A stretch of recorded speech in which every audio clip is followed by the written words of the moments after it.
একঘেয়েমি খাবার খেয়ে বোর হয়ে গেছো? সেই রোজকেরে ডাল ভাত, মাছ, মাংস, ডিম একদম বোর লাগছে?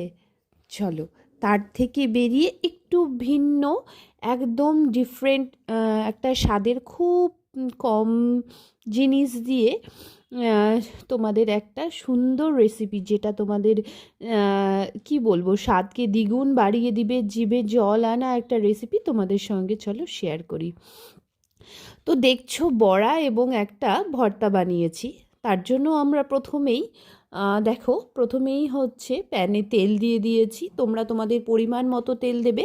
আমি এরপরে মানে আমি একটু চেষ্টা করেছি যাতে তেলটা একটু বেশি থাকে, যাতে ওই তেলটা দিয়েই আমরা ভাত মেখে খেতে পারি। তো তার জন্য দেখো, বেশ কিছুটা তেল দিয়ে দিলাম। আর দেখো, দিয়ে দিলাম কিছুটা শুকনো লঙ্কা। অবশ্যই কিন্তু লঙ্কাগুলো কিন্তু আমার একদমই ঝাল নেই, জাস্ট ফর এটা টেস্টের ব্যালেন্স করা, ফ্লেভারের জন্য। এটা একদমই ঝাল নেই, এটা কিন্তু কেউ ভেবো না যে ভীষণ ঝাল হবে। তোমরা তোমাদের লঙ্কাগুলো যেমন নেবে, তো সেটা কেমন ঝালের আছে না আছে সেটার অ্যাকর্ডিং তোমরা কিন্তু সেই হিসেবে ঝালটাকে ব্যালেন্স করবে।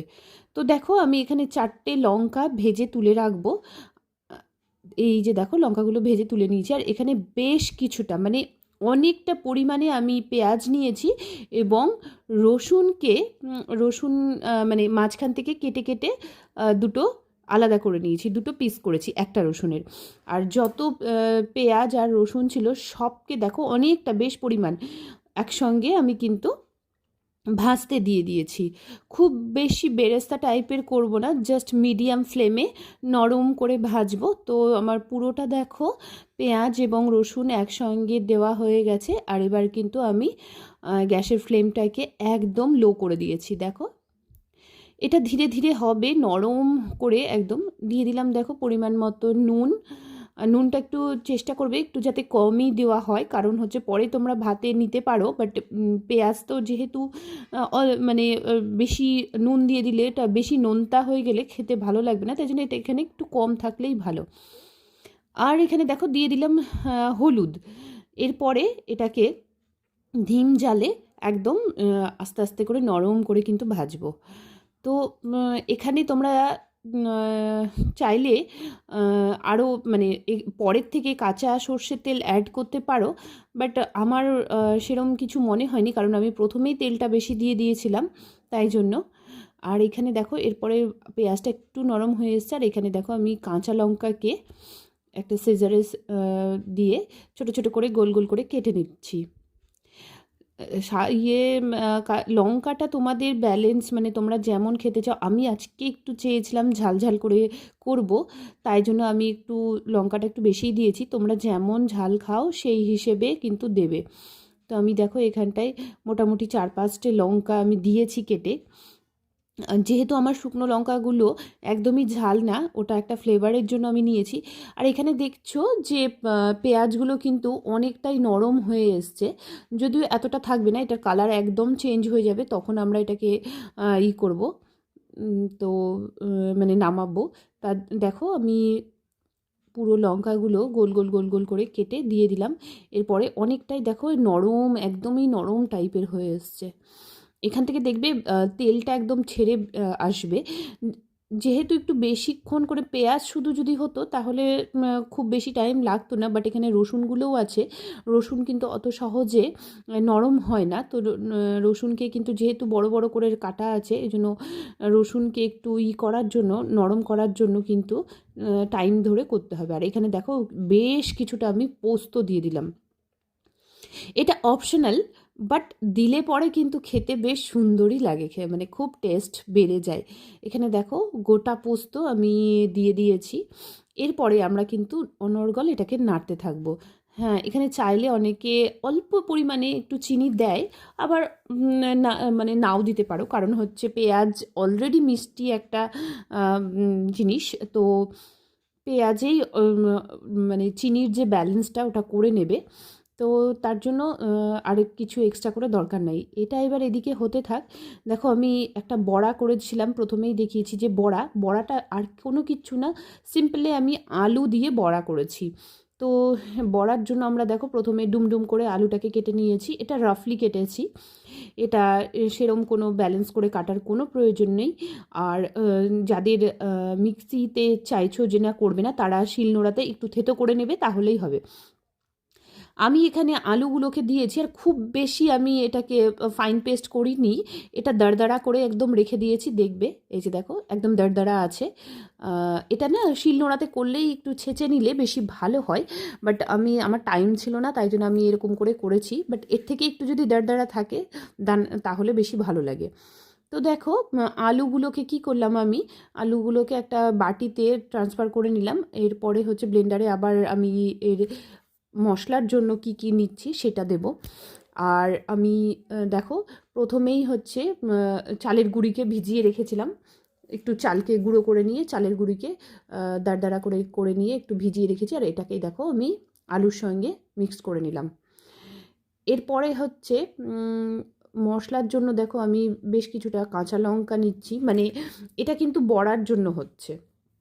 আর ওদিকে আমাদের পেঁয়াজটা কিন্তু ইয়েতে নরম করে দিয়ে রাখা আছে। এখানে দেখো রাফলি রসুন নিয়েছি, রসুনকে আমি কিন্তু ছাড়াইনি, আর এখানে কোনো জল দেব না, এমনি জাস্ট একবার একটু ঘুরিয়ে নেব। দেখো তো এইরকম একটা স্ট্রাকচার থাকবে, জাস্ট মানে চপ টাইপের করে নিয়েছি, খুব বেশি যে ফাইন পেস্ট করা সেটা করিনি। তো এরকম একটু দাঁড়া থাকতেই নামিয়ে নিয়েছি। হ্যাঁ, আর এই রসুনের চোখাগুলো দেখা যাচ্ছে, এটাতে কোনো কিছু প্রবলেম হবে না, বাট খেতে কিন্তু খুবই সুন্দর লাগবে, একবার ট্রাই করে দেখবে। দিয়ে দিলাম হলুদ, দিয়ে দেব নুন, পরিমাণ মতো অবশ্যই দেবে যারা যেমন নুন খাও। তো দেখো দিয়ে দিলাম নুন। এরপরে আমি এটাকে বাইন্ডিংয়ের জন্য তোমরা ময়দাও দিতে পারো। আর এই যে দেখো দিয়ে দিলাম পোস্ত, এটাতেও কিন্তু স্বাদ অনেকটা বেশি আছে, আমি এখানে আটা দিয়েছি।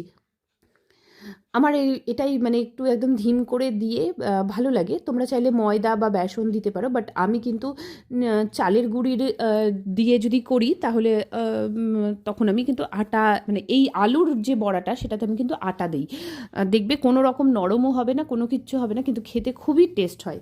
তো এটাকে এখন ভালো করে সুন্দর করে মাখবো, বেশ সুন্দর করে। এখানে চাইলে তোমরা ধনে পাতা যদি থাকে তাহলে ধনে পাতা দিতে পারবে। হ্যাঁ, আর জলটা কিন্তু একদম ব্যালেন্স করে দেবে, জল যেন বেশি না হয়ে যায়, আবার ওরকম আমি যে শক্ত একটা পেস্ট রেখেছিলাম তেমনটাও হবে না, জাস্ট একটা থিক পেস্ট হবে, ওরম করে রেখে দেবে। আর এদিকে দেখো আমাদের কিন্তু ভাজা একদম কমপ্লিট হয়ে গেছে, ঠিক এইরকম নাড়ুর মতন হয়ে যাবে, তখন কিন্তু কালারটা এরম আসবে, তখনই কিন্তু এটাকে নামাবে।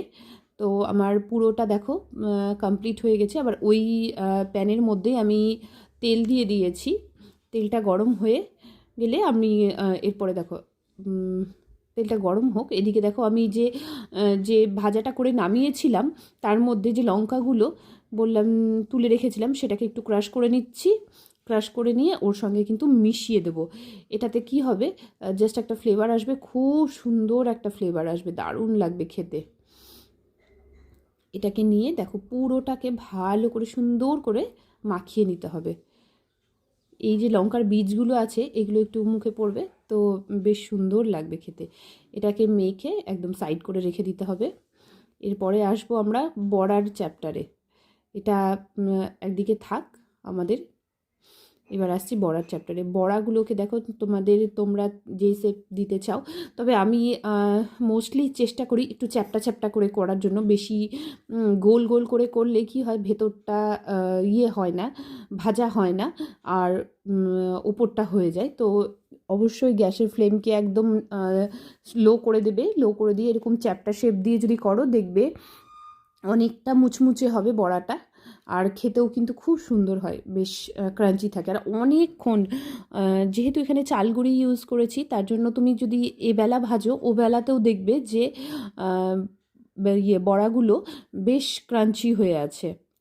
তো আর গরম ভাতে তো অবশ্যই, মানে এটার কোনো কথাই হবে না, অসাধারণ একটা পদ হয়। তো দেখো বড়াগুলোকে কেমন করে আমি ভাজছি, এক পিঠ ভেজে নিয়েছি, জাস্ট উল্টে দিয়েছি। আর বড়াগুলোকে একদম ব্রাউন করেই ভাজবো, যাতে একদম পুরো তার মধ্যে মানে যেন কোনো কাঁচা ব্যাপার না থাকে, তবেই কিন্তু খেতে স্বাদ লাগবে। খুবই আর মাথা আর ধরে হ্যাঁ, যাচ্ছে এই বড়াটা জানিস না, কিন্তু ওই তোমরা করে আমার তো এমনি বিকেলে এই 2 দিন স্ন্যাক্সেও আগে যে করতে শরীর পারো, খারাপ বা হলো ওইটার ভাতের জন্য সাথে কোনো জানিস। কেউ আসলো গেস্ট।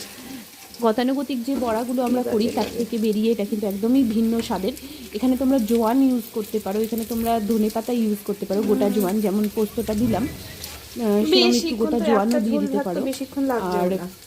ধনেপাতা কুচি করে দিতে পারো। আমি এখানে করলাম কিন্তু ওই আমরা ডিমগুলো পেঁয়াজ ছিল, মানে পেঁয়াজ ভেবেছিলাম কিন্তু আজকে আমরা মাংস ইউজ টাংস করবো না, করবো, মনের পেঁয়াজ অবস্থা দিলে আবার পরিস্থিতি আলাদা টাইপের ঠিকঠাক স্বাদ নেই, তাই হয়, বাট ঘরে যা ছিল এটার তাই কিন্তু করে একটা নিলাম, আলাদাই ডিমের স্বাদ ঝোল আর হয়। ভাত। তো এটা একদম হ্যাঁ মানে অবশ্যই একবার ট্রাই করবে, আর হ্যাঁ, ট্রাই করে আমাকে জানাবে বড় যে এই বিরক্ত। কম্বিনেশনের খাওয়াটা তোমাদের হ্যাঁ, কেমন আর ওই জন্য লাগলো। খালি কি করলাম বলতো, কারণ আলুর বড়া করলাম এই যে আর আসছে হচ্ছে রসুন আমাদের পেঁয়াজটা ফাল্গুন ভাজা চৈত্র করলাম, মাস, তখন কি আর হয় আমাদের তো খাওয়ার হচ্ছে ডিমের একদমই ঝোল রুচি ব্যাস। থাকে না, তখন কিন্তু এই কম্বিনেশনটা কিন্তু খুব সুন্দর যায়। তো দেখো করেছি। আমাদের হয়ে গেছে বড়ার দিকটা, আমি আর ওটা বড়াটা যখন নামাই সেটা ইয়ে করতে পারিনি, ভিডিও নিতে পারিনি, তো আমি দেখাচ্ছি কতটা মানে ইয়ে করেছি। এখানে দেখো এক বাটি ছোট্ট মাপের বাটির ভাত নিয়ে নিয়েছি, আর হচ্ছে আমাদের যে ভাজাটা করে রেখেছিলাম, আর এই যে দেখো বড়াটা এরম টাইপের ব্রাউন টাইপের হবে, তখনই কিন্তু তোমরা নামাবে। রাতের বেলা সত্যি অসাধারণ লাগে খেতে, একবার অবশ্যই ট্রাই করবে এটা। আর সাথে যদি পারো এরকম একটা ভাজা লঙ্কা রেখে দেবে, এটাও একটা মানে টেস্ট বাড়ায়। আমি তো খাই। আর সত্যি একবার ট্রাই করো। আমার আমার তো মানে এই ধরনের খাবার হলে কিছু লাগে না। মাম্পু বলেছিল যে না আমি এই পেঁয়াজ রসুন ভাজা খাবো না, বাট ও খেয়ে যখন দেখেছে একদমই আলাদা টাইপের, ও আর পারেনি থাকতে। তো যাই হোক, ও আর অন্য কিছু ডিম করেছিলাম সম্ভবত হাঁসের ডিম, ও আর কিচ্ছু নেয়নি, এটা দিয়েই খেয়েছে। তো আমার কথা শুনে না একবার অবশ্যই ট্রাই করে দেখো এটা কেমন লাগে, আর আমাকে কিন্তু অবশ্যই জানাবে। আর তোমরা প্লিজ আমাকে সাপোর্ট করবে, তোমাদের সাপোর্ট ছাড়া কিন্তু আমি এগোতে পারবো না। তো কেমন লাগলো ভিডিওটা আমাকে কিন্তু কমেন্টের মাধ্যমে জানাবে।